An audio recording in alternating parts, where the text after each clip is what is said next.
নমস্কার, আমি Rakesh Ghosh, financial adviser.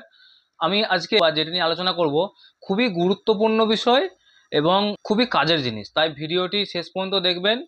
আর আমার ভিডিওটি অবশ্যই সাবস্ক্রাইব করে দেবেন যারা নতুন আছেন, আর পুনরায় পুরনো যারা আছেন তারা লাইক কমেন্ট শেয়ার একটু করে দেবেন। যে বিষয় নিয়ে কথা বলবো সেটা হচ্ছে মোদী সরকারের একটি দুর্দান্ত স্কিম, সুকন্যা সমৃদ্ধি যোজনা, যেটি 2000 মোদী সরকার ঘোষণা করেছিলেন বাচ্চাদের জন্য। সুকন্যা সমৃদ্ধি যোজনা স্কিমটা কি? সুকন্যা সমৃদ্ধি যোজনা স্কিমটা কাদের জন্য?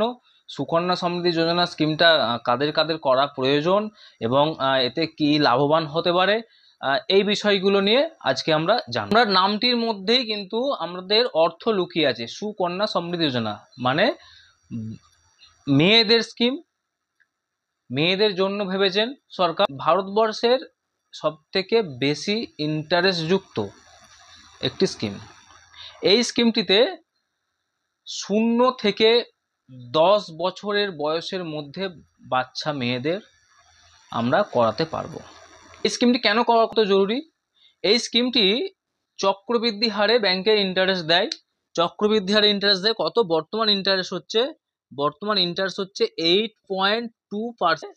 সুকন্যা সমৃদ্ধি স্কিমে আমি মিনিমাম একটি অ্যাকাউন্ট খুলতে গেলে 250 টাকা দিয়ে আমি খুলতে পারবো। মিনিমাম 250 টাকা যদি আমার থাকে, আমি ব্যাংক বা আপনাদের বাড়ির পাশে যে পোস্ট অফিস সেখানে গিয়ে কিন্তু আমি সুকন্যা সমৃদ্ধি যোজনা স্কিমটি নিতে 100 টাকা দিয়ে আমি খাতাটা শুরু করতে পারবো।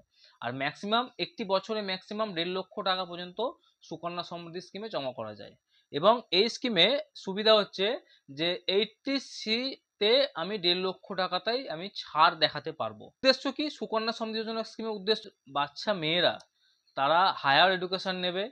মানে কি হচ্ছে, আমাদের গ্রামের দিকে 18 বছর বা তার নিচে 15 বছর 14 বছর 13 বছর আমরা দেখে এসেছি অনেক সময় কিন্তু বিয়ে দিয়ে দেওয়া হচ্ছে। এর প্রধান কারণ কি?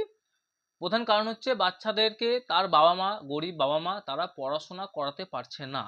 পড়াশোনা যখনই শিক্ষার অভাব থাকবে, যখনই শিক্ষিত না হবে, তখনই কিন্তু বিয়ের প্রবণতা আসবে বা মেয়েটিকে জোরপূর্বক বা বলপূর্বক তাকে কিন্তু বিয়ে দিয়ে দেওয়া গ্রামের দিকে কিন্তু হচ্ছিল।